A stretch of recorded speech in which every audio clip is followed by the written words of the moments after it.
Madame, Monsieur, bonsoir et bienvenue au journal le 20h30 de ce vendredi 2 février 2018. À la une, respect du secret dans les procédures pénales, assainissement des mœurs publiques, devoir assigner ce vendredi au nouveau président du tribunal criminel spécial par le garde des Sceaux. Emmanuel Ndiré est désormais installé dans ses fonctions. Le film de la cérémonie dans ce journal. Économie en zone CEMAC, les indicateurs ne sont pas encore au vert. Les ministres en charge des questions économiques et financières des 6 pays de la zone CEMAC sont parvenus à cette conclusion au terme de la 4e session du comité de pilotage du programme des réformes économiques et financières. La sortie de la crise économique, ce n'est pas encore pour demain. Et puis, les drones camerounais ont un nom et c'est William Elon, le jeune camerounais de la start-up Will & Brothers, a présenté ses œuvres ce vendredi au cours d'une cérémonie présidée par le ministre des Postes et Télécommunications. Avec cet exploit, le Cameroun surfe sur la vague de l'économie numérique. Madame, Monsieur, une fois de plus, bonsoir. Il tient désormais les rênes du tribunal criminel spécial. Et c'est depuis ce vendredi. Lui, c'est Emmanuel Ndiré, le tout nouveau président du TCS. Il a pris ses fonctions au cours d'une audience solennelle à la Cour d'appel du Centre. Recommandation de Laurent Esso, ministre d'État, ministre de la Justice, garde des Sceaux, nouveau promu, respect du serment, respect du secret dans la procédure pénale et poursuite de l'assainissement des mœurs publiques. Nicole Ledoux était à l'audience et voici son reportage. 5 ans d'activité dans la lutte contre les détournements des fonds publics au Cameroun et déjà une bonne moisson. Les premiers pas du tribunal criminel spécial unité de la justice. Au TCS dont la compétence s'étend sur l'ensemble du territoire national, bien que le siège soit à Yaoundé. Séverin?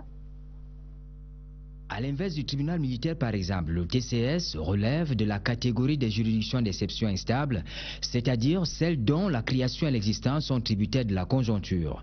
En 2011, le tribunal criminel spécial naît dans un contexte marqué par la montée du phénomène de la corruption et des détournements de la fortune publique. Il a donc fallu créer cette instance nouvelle pour connaître des affaires qui lui sont formellement attribuées par la loi. À la lecture de l'organisation judiciaire, les tribunaux sont regroupés par ressort judiciaire. Or, le tribunal criminel spécial a une compétence territoriale. Cela veut dire que quel que soit le lieu ou l'endroit où se commet une infraction, le tribunal criminel spécial qui a son siège à Yaoundé est territorialement compétent. C'est la première chose. La deuxième chose, c'est au niveau de la compétence matérielle. C'est la nature de l'infraction. L'infraction ici concerne uniquement le détournement des deniers publics. Il est compétent, ce tribunal, que lorsque la somme détournée est supérieure à 50 millions. Selon les textes, les délais de l'enquête préliminaire au jugement passant par l'information judiciaire sont clairs. L'action des magistrats est encadrée pour éviter des interminables procès. Comme l'expliquent les pouvoirs publics, on a voulu mettre en place une célérité dans les décisions de justice. Et cela peut nous réjouir au niveau des principes généraux, notamment celui du délai raisonnable. On devrait aller un peu plus vite, sauf que, comme l'a rappelé aussi le garde des Sceaux, il ne faudrait pas qu'on assimile célérité et précipitation.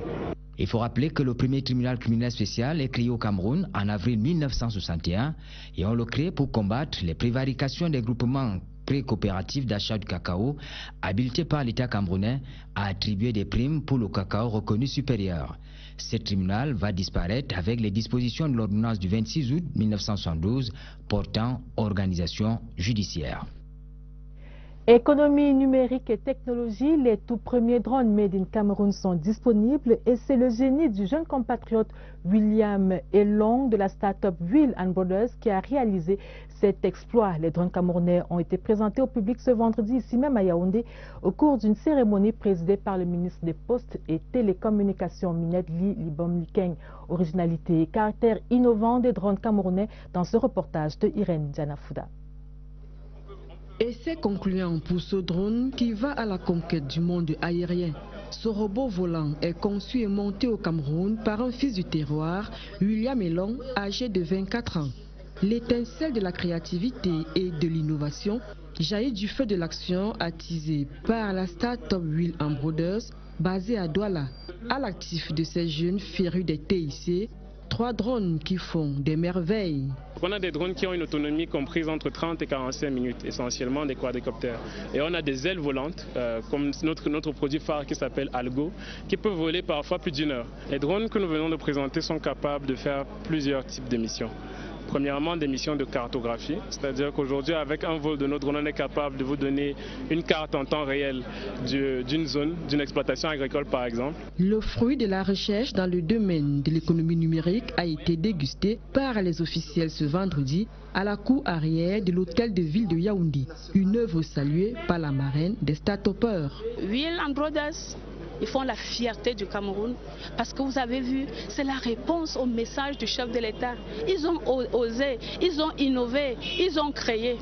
Et nous appelons les autres start-up d'être patients pour que le gouvernement leur mette en place l'environnement approprié qui va avec le développement et le financement. On ne le dira jamais assez. L'économie numérique est une véritable niche d'emploi.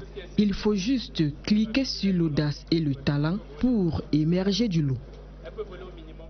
Les drones made in Cameroun, voilà qui pourraient rapporter des devises à notre pays et partant à la sous-région. Seulement, les indicateurs économiques de la CEMAC ne sont pas encore revenus au vert.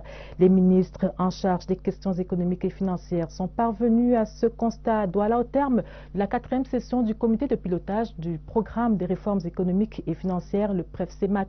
La crise économique continue de sévir dans la sous-région en attendant les résultats des réformes engagées dans chaque pays. Mélanie Betebe pour les explications. Toutes les parties prenantes au programme de réformes économiques et financières des pays de la zone CEMAC ont répondu présentes à cette rencontre de Douala. De l'évaluation des différents programmes mis en œuvre par les États, il ressort que le Cameroun reste et demeure la locomotive de la sous-région.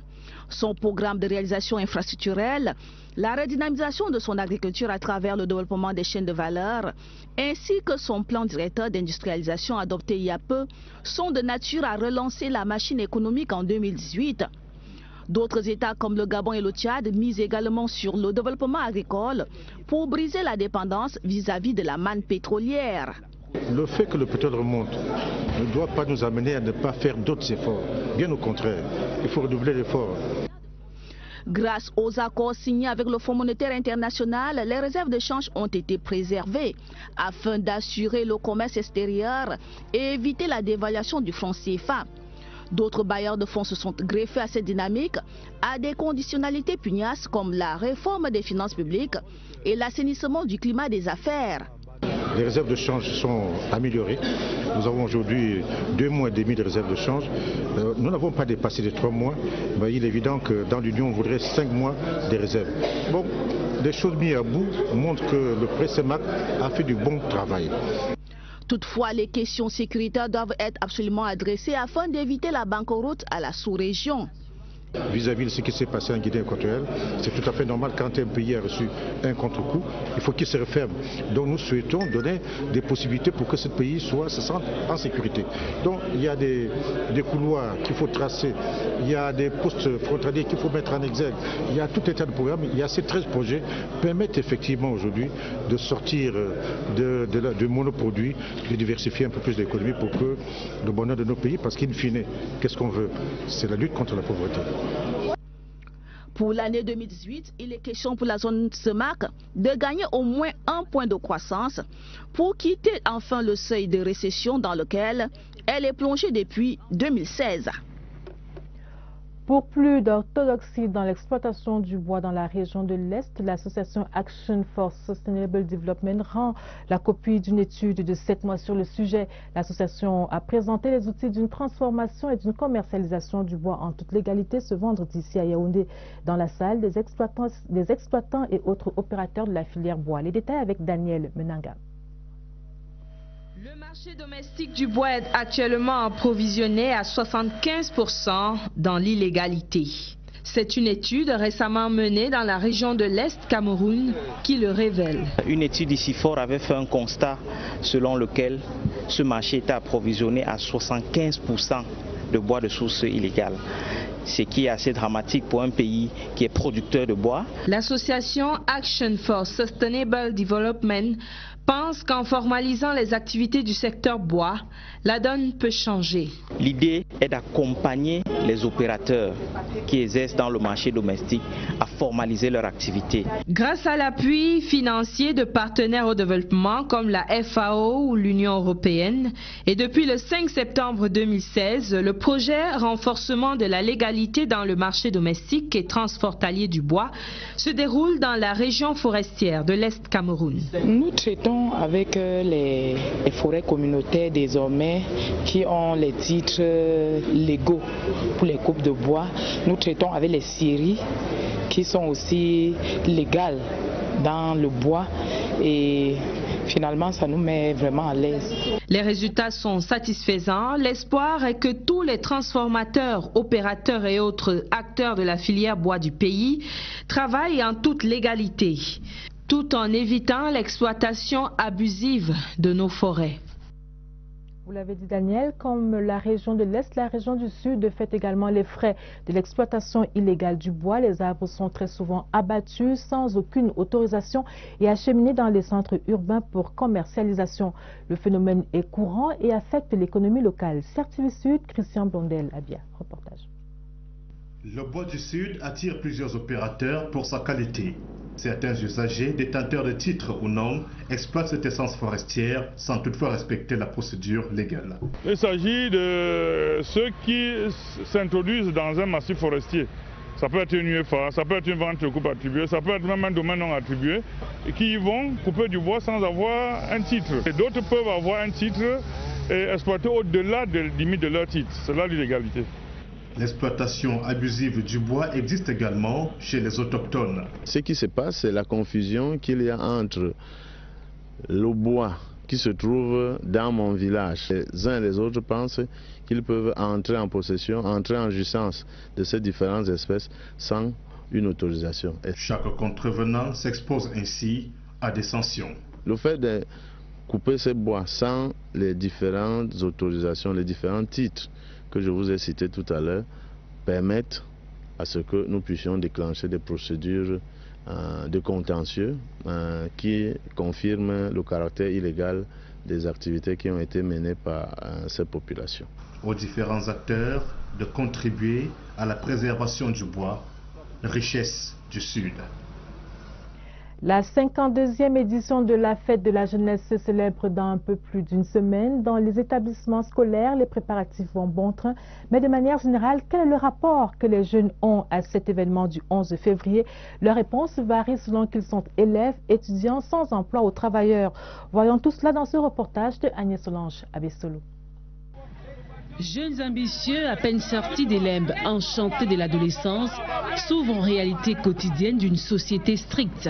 La fête de la jeunesse pour ces étudiants est donc l'occasion de les aiguiller un peu plus. On parle beaucoup de drogue aujourd'hui, on parle de problèmes d'emploi.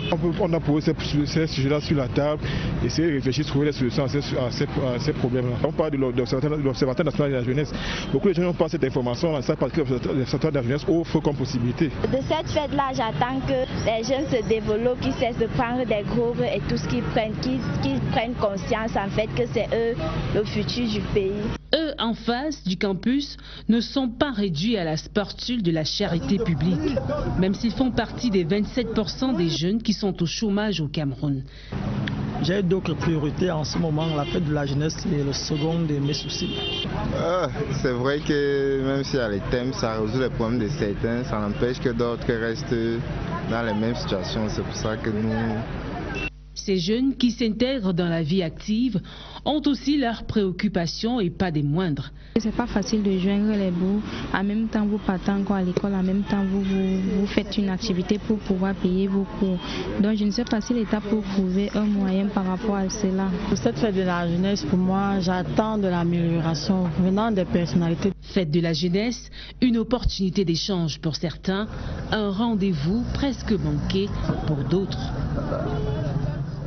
Maintenant, parlons de ces jeunes Camerounais qui font preuve de dynamisme et nous parlons de ceux de la région du Sud. À Ebolova, un jeune excelle dans le domaine agricole. Charlie Christelle Belomo, pur produit de l'école technique d'agriculture et âgé de 27 ans, est l'un des plus grands producteurs de basilic. Allons à sa rencontre dans ce reportage de Charles Abessolo de CRTV Sud. Doreen Gladys Nangou fait partie de cette jeunesse qui ose et qui innove. Son domaine, la transformation du soja en viande végétale. Une technique qui lui a permis de remporter le premier prix lors de la foire agro-pastorale de Bolova en 2016. La viande du soja m'a vraiment intéressée, puisque je suis d'abord dans le domaine agricole où on nous apprend l'itinéraire technique des cultures. Ce qui fait que le soja non plus n'a pas déjà été valorisé au niveau du Sud. Nous voulons valoriser la culture du soja en passant aussi par la transformation et la consommation. Élève au collège régional d'agriculture de Bolova, Doreen est devenue pour ses camarades une sorte de formatrice. Filles et garçons viennent apprendre auprès d'elle comment obtenir de la viande à partir du soja. Mon rôle ici, c'est assistante cuisinière. Donc je l'aide à prêter certaines choses pour la cuisson. Je gagne beaucoup parce que moi je suis d'abord très curieuse. Si ses camarades manifestent autant d'intérêt, c'est parce qu'ils connaissent bien les retombées de l'activité. Même au sein de l'établissement, lorsqu'on fait les cérémonies comme la fête de la jeunesse qui s'approche là, je fais souvent une grande quantité de soja pour venir vendre la brochette à 100 francs. Fin de la cuisson. Le parfum qui se dégage de la marmite affole les papilles gustatives. Miam. Alors, nous étions bien là dans la région du Sud, mais nous ne sommes pas allés à la rencontre de Charlie et Christelle Belomo que nous retrouverons dans nos prochaines éditions. Nous avons plutôt rencontré Doreen qui fait ses preuves dans l'exploitation du soja. Nous y reviendrons donc dans nos prochaines éditions. Et puis, nous continuons à parler de la fête de la jeunesse et nous mettons le cap sur Yingui. C'est la localité de la région du littoral qui va abriter la cérémonie de lancement officiel de la fête de la jeunesse lundi prochain. Découvrons cet arrondissement vieux de plus de 50 ans à la terre fertile et qui s'arrime de plus en plus à la modernité. La carte postale de Yingui est signée Daoud Mouliom de CRTV Littoral. Au cœur de la forêt équatoriale, une ville en pleine vallée, Yingui, avec près de 3000 âmes réparties sur plus de 2500 km² et organisée en 50 ans, cette unité administrative poursuit son évolution. C'est une vieille unité administrative qui a été érigée en poste administratif en 1950. Et je crois en 1951 en district. Et depuis 1966 comme arrondissement. Nous avons les Banen et l'Indem. Nous avons 50 ans.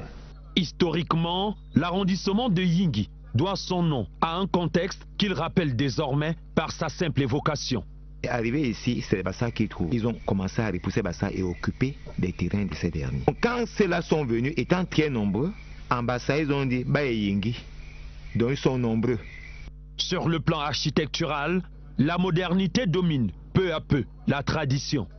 L'agriculture est le principal moyen de survie. Le relief, quant à lui, est en même temps un atout et un obstacle. La relève intellectuelle de Yingui est assurée par des jeunes formés sur place grâce à une carte scolaire bien fournie. La santé et la sécurité sont des droits ici préservés et assurés. La collaboration est franche entre autorités et élites locales. Par les efforts des pouvoirs publics, les besoins en eau potable et en énergie électrique ont trouvé des solutions heureuses.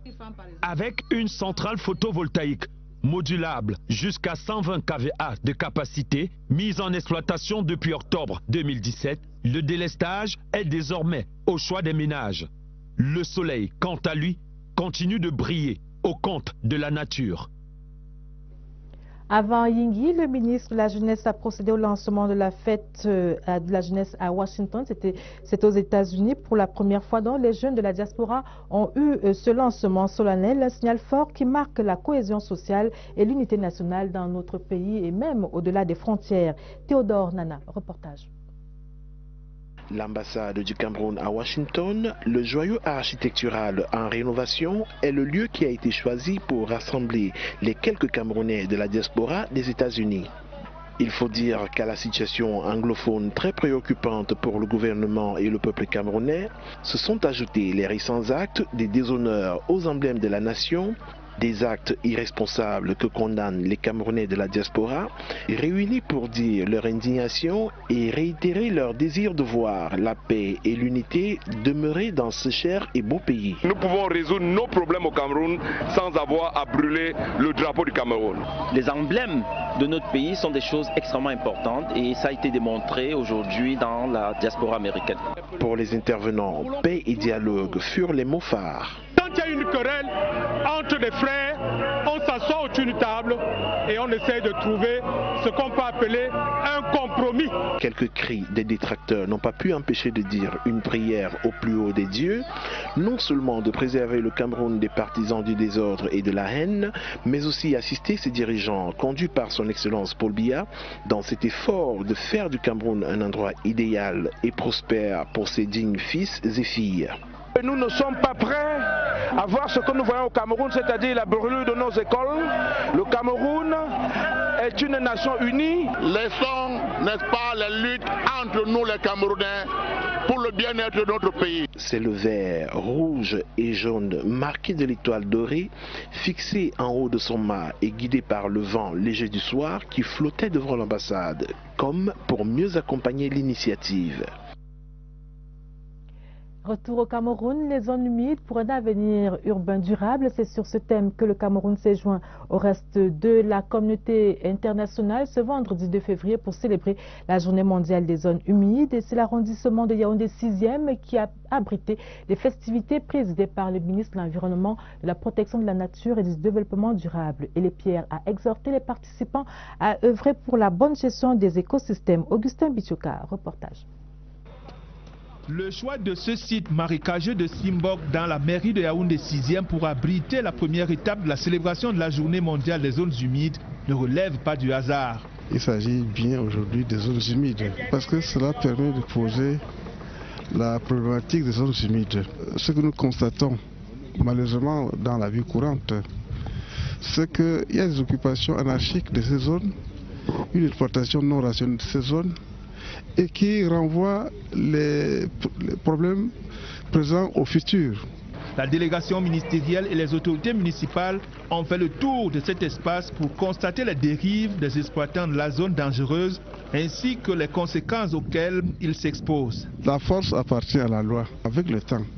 Comme vous voyez au niveau de Yaoundé, cette canalisation longue qui traverse la ville et qui permet maintenant à l'eau de circuler et de laisser les gens vivre tranquilles. Ici, on sera obligé avec le temps de chercher un tracé pour les eaux pour que les riverains vivent en paix.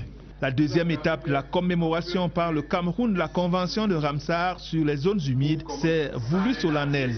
Le ministre de l'Environnement, de la Protection de la Nature et du Développement durable et les autres acteurs se sont engagés à se donner la main pour garantir à nos villes un avenir durable. La 13e conférence annuelle des services centraux et extérieurs du ministère de l'Emploi et de la Formation professionnelle s'est achevée ce vendredi ici même à Yaoundé. Les responsables de ce département ministériel réunis autour de leur chef Zachary Pérévet se sont félicités des actions menées en 2017, la mise en œuvre du dispositif de formation et d'insertion professionnelle, le transfert de 500 millions de francs CFA aux communes pour l'élaboration des plans locaux de formation. 2018 devrait voir la réalisation des projets de construction et d'aménagement des SAR SM. L'engagement a été pris au cours de la présentation des vœux à Zachary Pérévet. Alvin Zizelze pour les détails. Ils sont venus des différentes régions du Cameroun pour souhaiter une bonne et heureuse année au ministre de l'Emploi et de la Formation professionnelle. L'année 2017 s'achève avec de nombreuses réalisations dans ce département ministériel. 59 000 chercheurs d'emploi insérés grâce au partenariat signé avec le Fonds national de l'emploi. 100 micro-projets financés à travers le projet intégré d'appui aux acteurs du secteur informel. Le bilan présenté par le secrétaire général révèle également une amélioration de l'offre quantitative de formation professionnelle. En 2018, il sera question de renforcer les capacités opérationnelles des 10 centres pour une meilleure insertion professionnelle des jeunes. Pour que nos centres fonctionnent assez bien, il faut effectivement adapter le cadre réglementaire. L'ancien est assez obsolète. Ça, il faut le reconnaître. il faut mettre en place un cadre de certification, comme on dit, c'est-à-dire qui permet de voir comment passer d'un sous-système à l'autre, comme dans les autres pays. Il faut mettre en place un cadre de concertation régulière. Autre articulation de cette cérémonie de présentation des vœux, la remise des cadeaux au personnel admis à faire valoir le droit à la retraite et des distinctions au personnel méritant.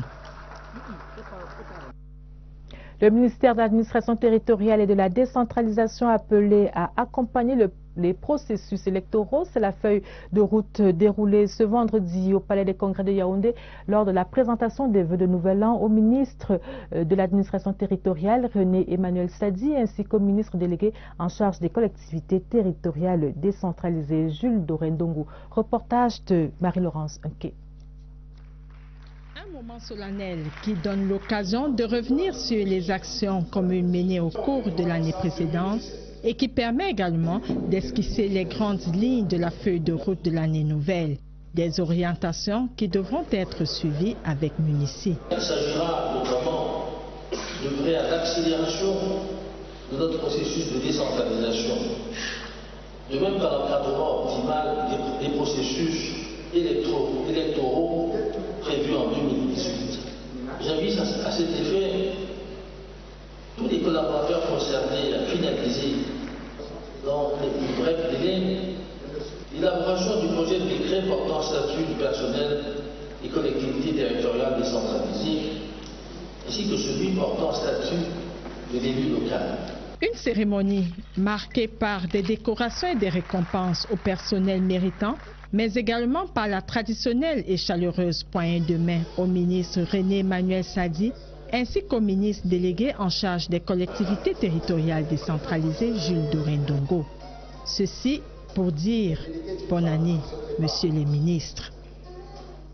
Dans la suite du journal, nous parlons de santé et nous avons reçu ce communiqué du ministre de la Santé publique, justement André Mamafouda, qui rassure l'opinion publique que la liste diffusée concernant les médicaments antipaludiques retirés du marché européen, que cette liste en monothérapie a été retirée au Cameroun du marché européen, que cette liste en monothérapie a été retirée au Cameroun du marché camerounais depuis 2006. Conformément aux directives nationales qui préconisent l'usage des combinaisons thérapeutiques à base des dérivés de l'artémisine pour la prise en charge du paludisme simple par voie orale. Dès lors, aucun médicament antipaludique en monothérapie orale ne fait l'objet d'une autorisation de mise sur le marché camerounais. Par ailleurs, le ministre rappelle au public que tout médicament est susceptible d'engendrer des effets secondaires et ou indésirables sont régulièrement suivis donc et évalués par le système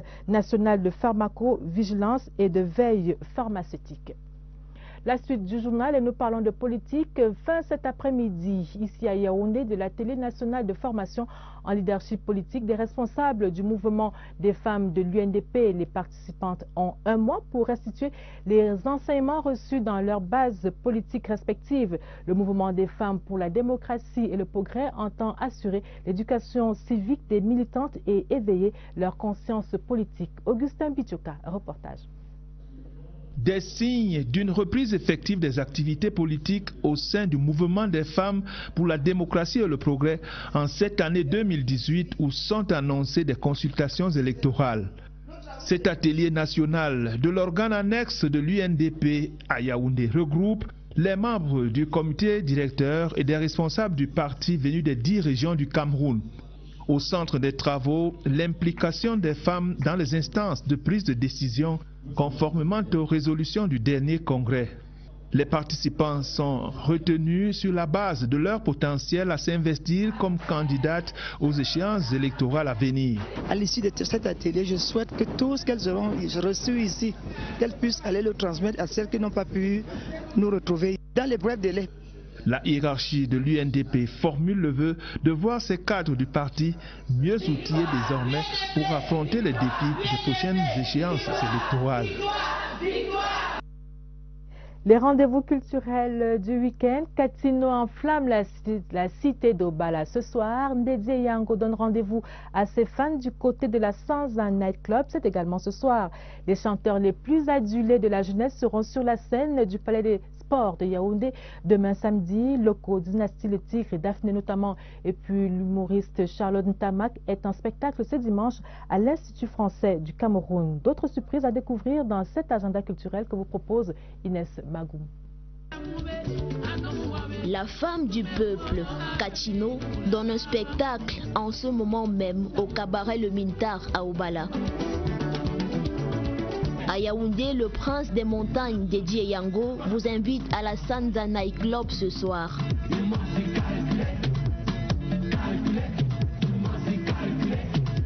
Loco, Dynastie Le Tigre, Daphné, Mister Léo et Malox partageront la scène du Palais des Sports de Yaoundé demain samedi dès 14 h. C'est à l'occasion de la 52e édition de la fête de la jeunesse au Cameroun. Après le Palais des Sports, vous pourrez directement vous rendre du côté de Canal Olympia de Yaoundé où vous attendront les rappeurs Ténor et Kif Nobit à partir de 19 h. Pour les passionnés d'humour, vous serez également servis ce week-end avec Charlotte Ntamak dans son nouveau spectacle « Je suis Charlotte ». Elle fera remonter le temps et vous emportera dans ses rêves dès 19 h à l'Institut français du Cameroun.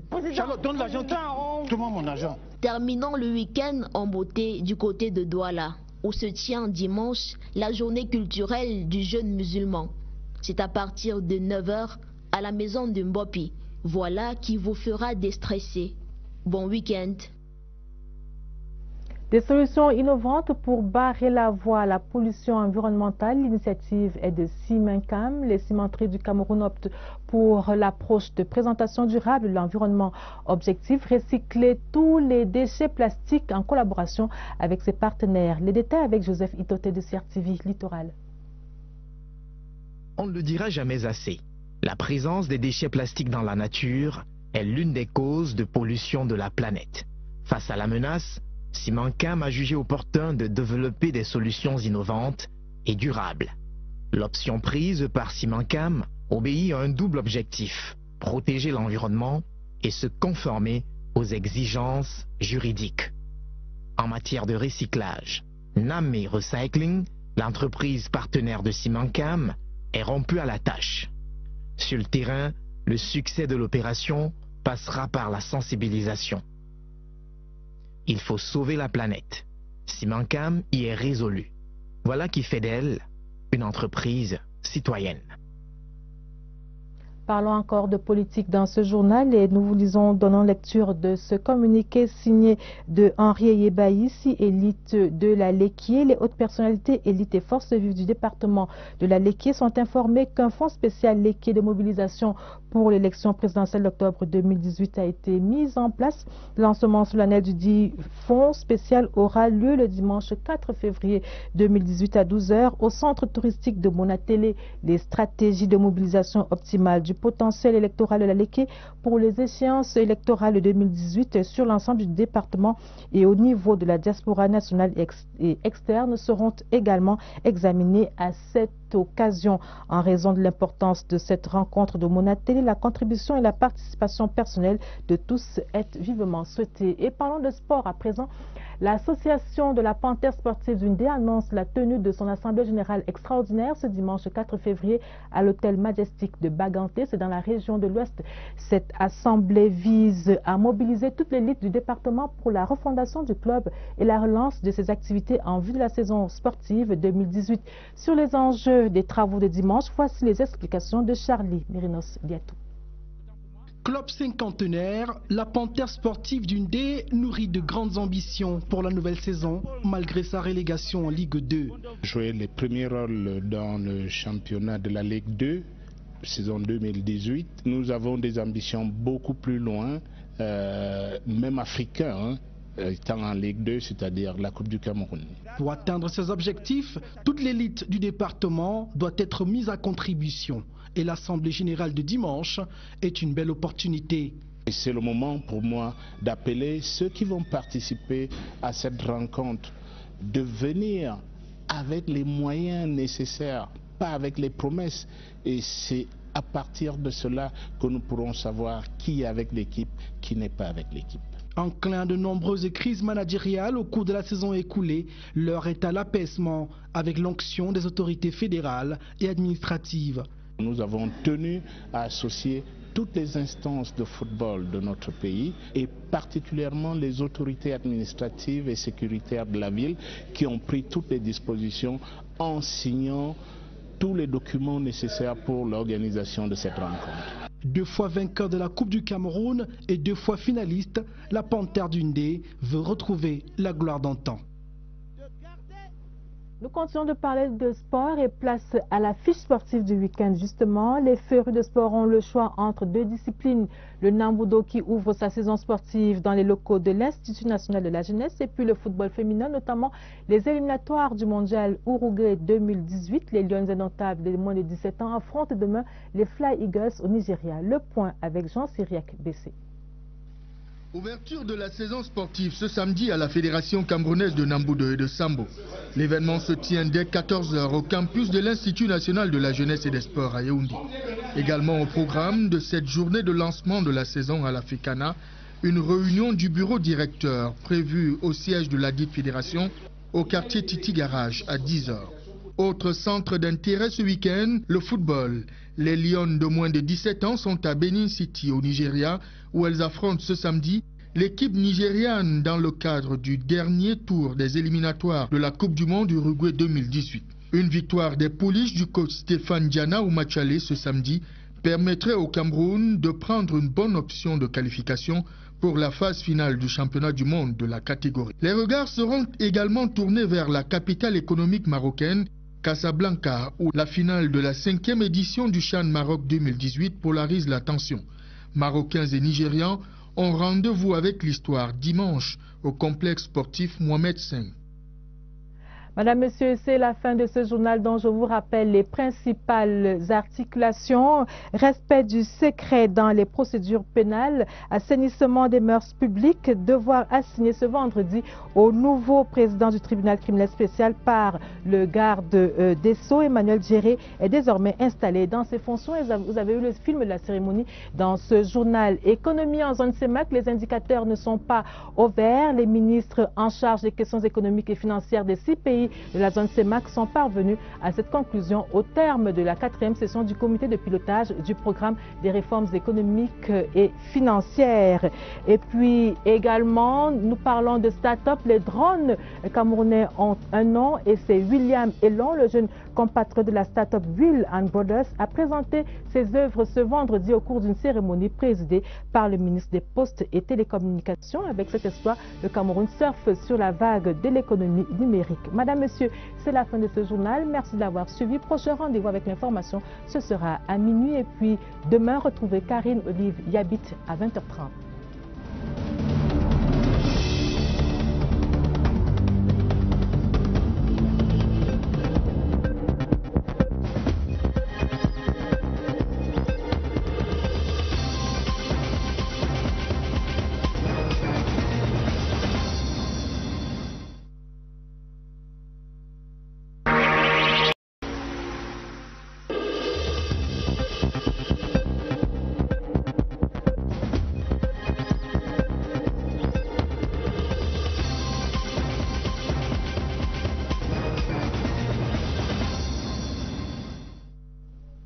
Madame, Monsieur, bonsoir et bienvenue au journal de 20 h 30 de ce vendredi 2 février 2018.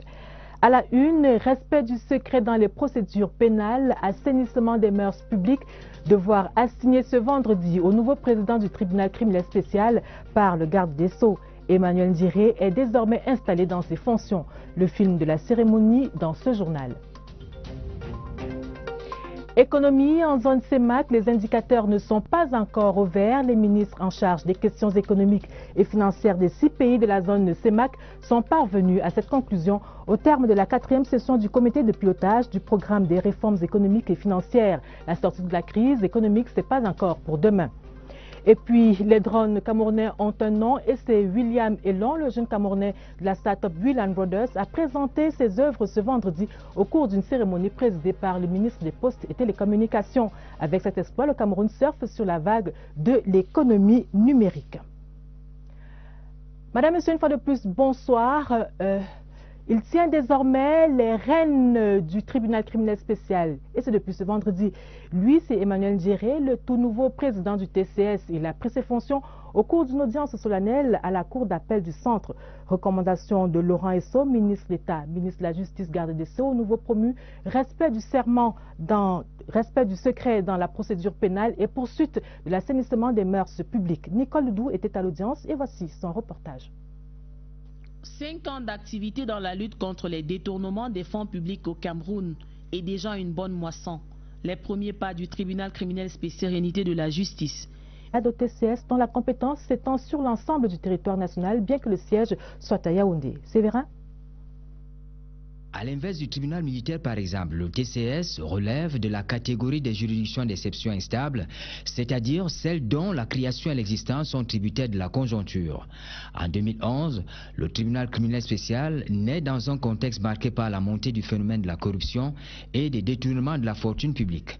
Il a donc fallu créer cette instance nouvelle pour connaître des affaires qui lui sont formellement attribuées par la loi. À la lecture de l'organisation judiciaire, les tribunaux sont regroupés par ressort judiciaire.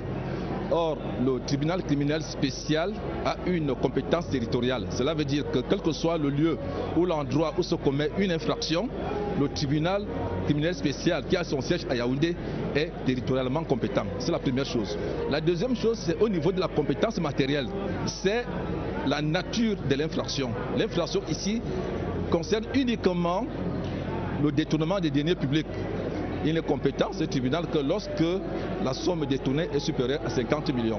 Selon les textes, les délais de l'enquête préliminaire au jugement passant par l'information judiciaire sont clairs. L'action des magistrats est encadrée pour éviter des interminables procès. Comme l'expliquent les pouvoirs publics, on a voulu mettre en place une célérité dans les décisions de justice. Et cela peut nous réjouir au niveau des principes généraux, notamment celui du délai raisonnable. On devrait aller un peu plus vite, sauf que, comme l'a rappelé aussi le garde des Sceaux, il ne faudrait pas qu'on assimile célérité et précipitation.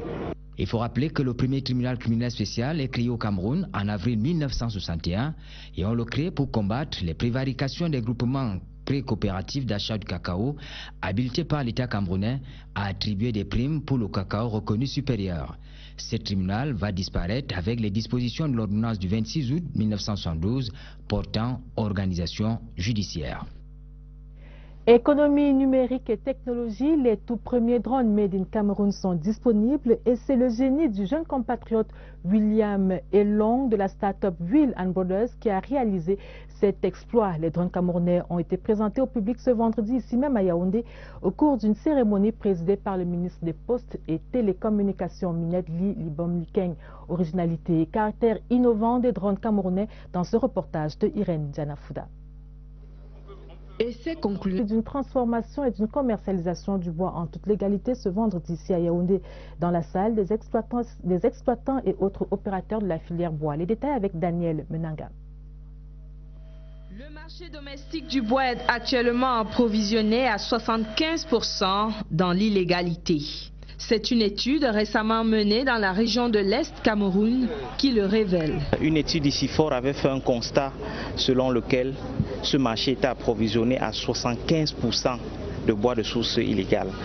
Ce qui est assez dramatique pour un pays qui est producteur de bois. L'association Action for Sustainable Development pense qu'en formalisant les activités du secteur bois, la donne peut changer. L'idée est d'accompagner les opérateurs qui exercent dans le marché domestique à formaliser leur activité. Grâce à l'appui financier de partenaires au développement comme la FAO ou l'Union européenne, et depuis le 5 septembre 2016, le projet renforcement de la légalité dans le marché domestique et transfrontalier du bois se déroule dans la région forestière de l'Est Cameroun. Nous traitons avec les forêts communautaires désormais qui ont les titres légaux pour les coupes de bois.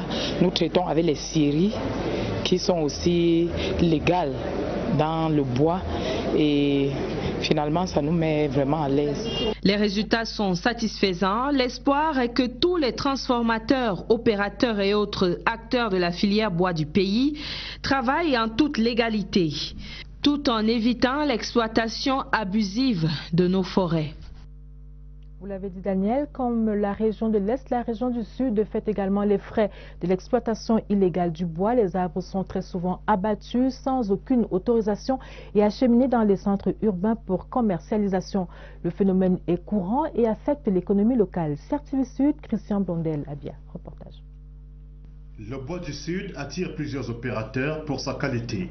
Certains usagers, détenteurs de titres ou non, exploitent cette essence forestière sans toutefois respecter la procédure légale. Il s'agit de ceux qui s'introduisent dans un massif forestier. Ça peut être une UFA, ça peut être une vente de coupe attribuée, ça peut être même un domaine non attribué, et qui vont couper du bois sans avoir un titre. D'autres peuvent avoir un titre et exploiter au-delà des limites de leur titre. C'est là l'illégalité. L'exploitation abusive du bois existe également chez les autochtones. Ce qui se passe, c'est la confusion qu'il y a entre le bois qui se trouve dans mon village. Les uns et les autres pensent qu'ils peuvent entrer en possession, entrer en jouissance de ces différentes espèces sans une autorisation. Chaque contrevenant s'expose ainsi à des sanctions. Le fait de couper ces bois sans les différentes autorisations, les différents titres que je vous ai cités tout à l'heure, permettent à ce que nous puissions déclencher des procédures de contentieux qui confirment le caractère illégal des activités qui ont été menées par ces populations. Aux différents acteurs de contribuer à la préservation du bois, richesse du Sud. La 52e édition de la fête de la jeunesse se célèbre dans un peu plus d'une semaine. Dans les établissements scolaires, les préparatifs vont bon train. Mais de manière générale, quel est le rapport que les jeunes ont à cet événement du 11 février? Leur réponse varie selon qu'ils sont élèves, étudiants, sans emploi ou travailleurs. Voyons tout cela dans ce reportage de Agnès Solange Abessolo. Jeunes ambitieux, à peine sortis des limbes enchantés de l'adolescence, s'ouvrent en réalité quotidienne d'une société stricte. La fête de la jeunesse pour ces étudiants est donc l'occasion de les aiguiller un peu plus. On parle beaucoup de drogue aujourd'hui, on parle de problèmes d'emploi. On a posé ces sujets-là sur la table, essayer de réfléchir, trouver des solutions à ces problèmes-là. On parle de l'Observatoire national de la jeunesse. Beaucoup de gens n'ont pas cette information, ça parce que l'Observatoire de la jeunesse offre comme possibilité. De cette fête-là, j'attends que les jeunes se développent, qu'ils cessent de prendre des groupes et tout ce qu'ils prennent conscience en fait que c'est eux le futur du pays. Eux, en face du campus, ne sont pas réduits à la sportule de la charité publique, même s'ils font partie des 27% des jeunes qui sont au chômage au Cameroun. J'ai d'autres priorités en ce moment, la fête de la jeunesse. C'est un pousse drone qui va à la conquête du monde aérien. Ce robot volant est conçu et monté au Cameroun par un fils du terroir, William Elon, âgé de 24 ans. L'étincelle de la créativité et de l'innovation jaillit du feu de l'action attisée par la start-up Will & Brothers, basée à Douala. À l'actif de ces jeunes férus des TIC, 3 drones qui font des merveilles. On a des drones qui ont une autonomie comprise entre 30 et 45 minutes, essentiellement des quadricoptères.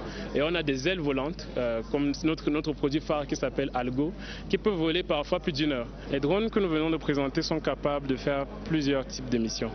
Premièrement, des missions de cartographie, c'est-à-dire qu'aujourd'hui, avec un vol de nos drones, on est capable de vous donner une carte en temps réel d'une zone, d'une exploitation agricole par exemple. Le fruit de la recherche dans le domaine de l'économie numérique a été dégusté par les officiels ce vendredi à la cour arrière de l'hôtel de ville de Yaoundé, une œuvre saluée par la marraine des start-upers. Will & Brothers, ils font la fierté du Cameroun parce que vous avez vu, c'est la réponse au message du chef de l'État. Ils ont osé, ils ont innové, ils ont créé. Et nous appelons les autres start-up d'être patients pour que le gouvernement leur mette en place l'environnement approprié qui va avec le développement et le financement. On ne le dira jamais assez. L'économie numérique est une véritable niche d'emploi. Il faut juste cliquer sur l'audace et le talent pour émerger du lot. Les drones made in Cameroun, voilà qui pourraient rapporter des devises à notre pays et partant à la sous-région. Seulement, les indicateurs économiques de la CEMAC ne sont pas encore revenus au vert. Les ministres en charge des questions économiques et financières sont parvenus à ce constat à Douala au terme de la 4e session du comité de pilotage du programme des réformes économiques et financières, le PREF-CEMAC. La crise économique continue de sévir dans la sous-région en attendant les résultats des réformes engagées dans chaque pays. Mélanie Betebe pour les explications. Toutes les parties prenantes au programme de réformes économiques et financières des pays de la zone CEMAC ont répondu présentes à cette rencontre de Douala. De l'évaluation des différents programmes mis en œuvre par les États, il ressort que le Cameroun reste et demeure la locomotive de la sous-région. Son programme de réalisation infrastructurelle, la redynamisation de son agriculture à travers le développement des chaînes de valeur, ainsi que son plan directeur d'industrialisation adopté il y a peu, sont de nature à relancer la machine économique en 2018. D'autres États comme le Gabon et le Tchad misent également sur le développement agricole pour briser la dépendance vis-à-vis de la manne pétrolière. Le fait que le pétrole remonte ne doit pas nous amener à ne pas faire d'autres efforts. Bien au contraire, il faut redoubler l'effort. Grâce aux accords signés avec le Fonds monétaire international, les réserves de change ont été préservées afin d'assurer le commerce extérieur et éviter la dévaluation du franc CFA. D'autres bailleurs de fonds se sont greffés à cette dynamique à des conditionnalités pugnaces comme la réforme des finances publiques et l'assainissement du climat des affaires. Les réserves de change sont améliorées. Nous avons aujourd'hui 2 mois et demi de réserves de change. Nous n'avons pas dépassé les 3 mois. Mais il est évident que dans l'Union, on voudrait 5 mois de réserves. Bon, les choses mises à bout montrent que le PREF-CEMAC a fait du bon travail. Toutefois, les questions sécuritaires doivent être absolument adressées afin d'éviter la banqueroute à la sous-région. Vis-à-vis de ce qui s'est passé en Guinée équatoriale, c'est tout à fait normal quand un pays a reçu un contre-coup, il faut qu'il se referme. Donc nous souhaitons donner des possibilités pour que ce pays se sente en sécurité. Donc il y a des couloirs qu'il faut tracer, il y a des postes frontaliers qu'il faut mettre en exergue, il y a tout un tas de programmes, il y a ces 13 projets qui permettent effectivement aujourd'hui de sortir de monoproduits, de diversifier un peu plus l'économie pour que le bonheur de nos pays, parce qu'in fine, qu'est-ce qu'on veut? C'est la lutte contre la pauvreté. Pour l'année 2018, il est question pour la zone CEMAC de gagner au moins 1 point de croissance pour quitter enfin le seuil de récession dans lequel elle est plongée depuis 2016.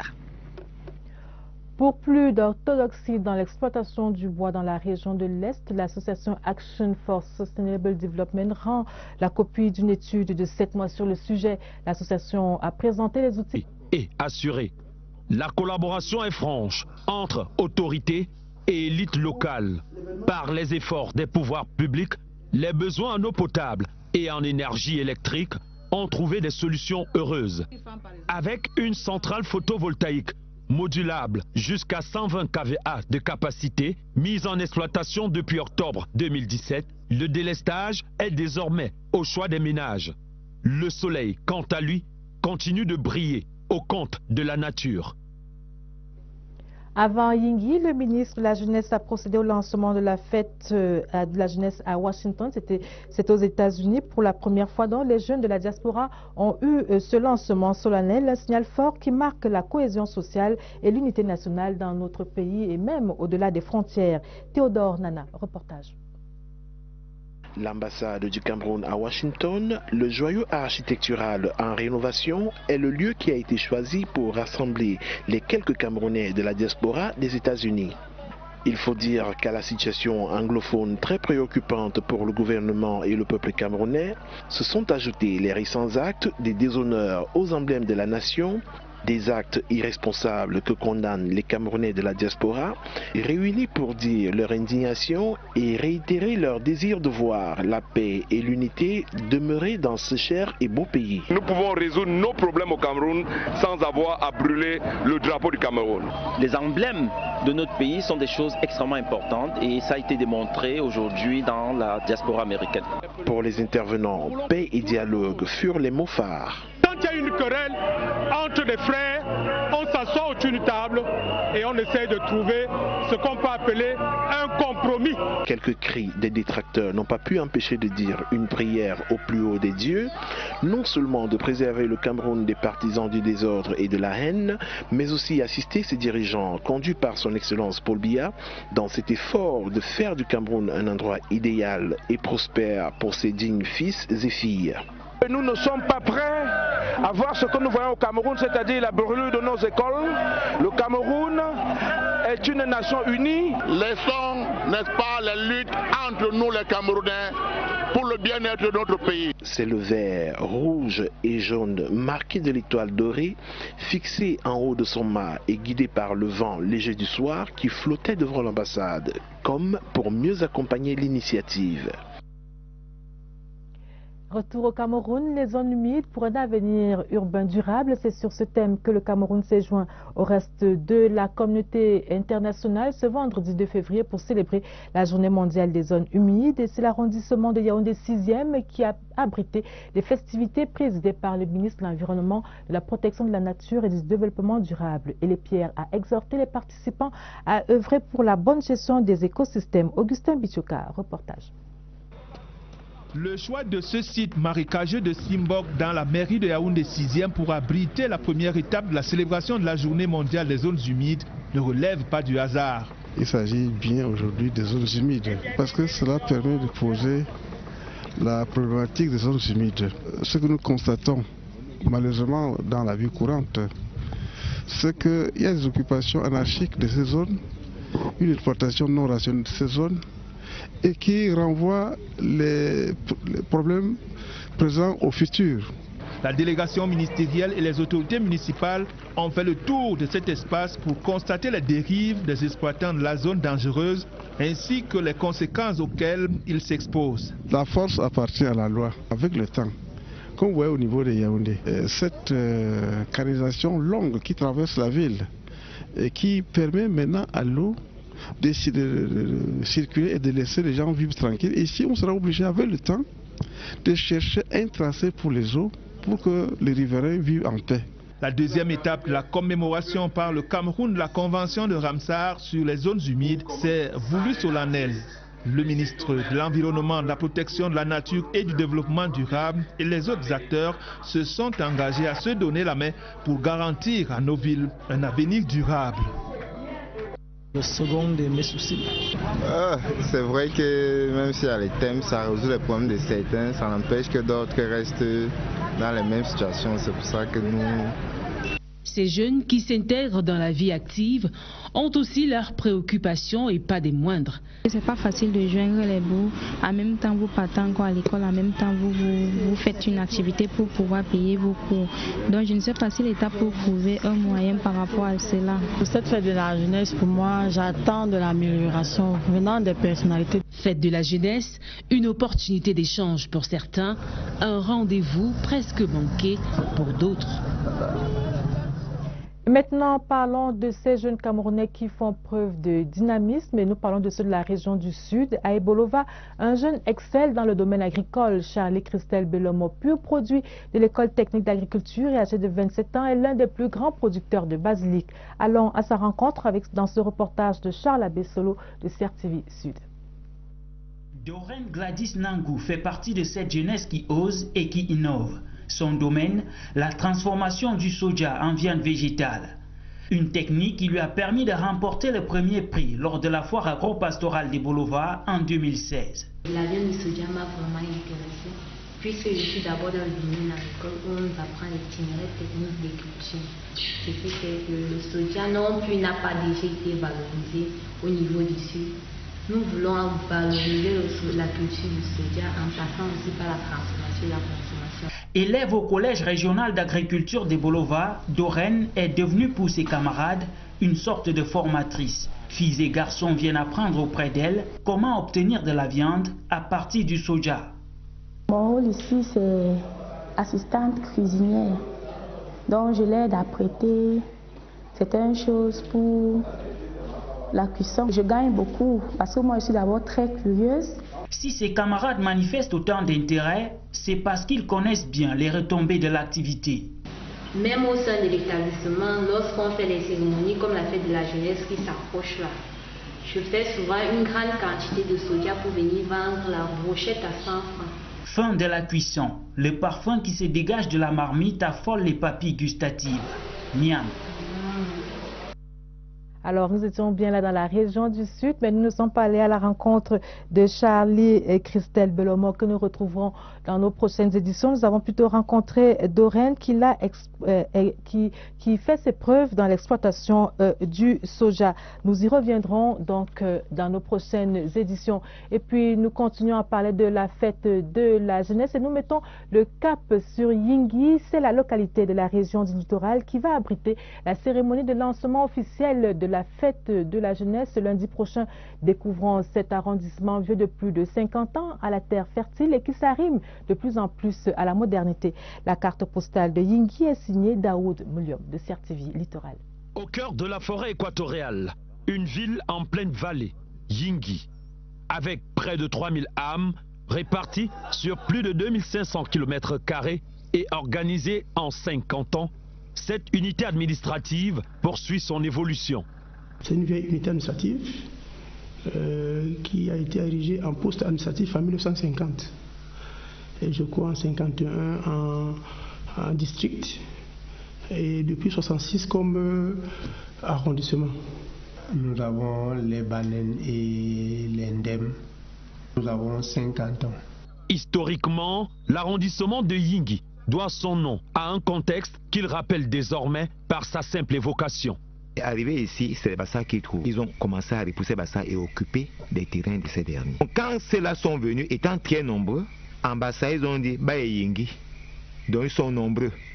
Sur le plan architectural, la modernité domine peu à peu la tradition. L'agriculture est le principal moyen de survie. Le relief, quant à lui, est en même temps un atout et un obstacle. La relève intellectuelle de Yingui est assurée par des jeunes formés sur place grâce à une carte scolaire bien fournie. La santé et la sécurité sont des droits ici préservés.